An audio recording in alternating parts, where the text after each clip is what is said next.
Hi, I'm Liam from Thames Valley Windows. I specialise in aluminium and architectural glazing solutions.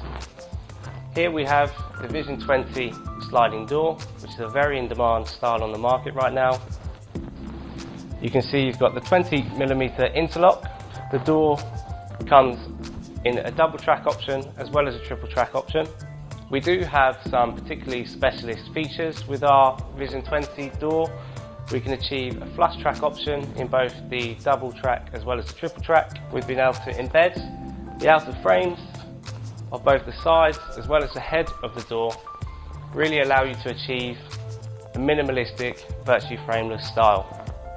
We can also achieve an open corner solution, which is a fantastic way to open up a room, as well as a glass-to-glass corner by extending the frame, which allows us to be very specialist with this minimalistic design. The doors can go up to 2.5 metres wide and 3 metres high, really enabling us to maximise glass.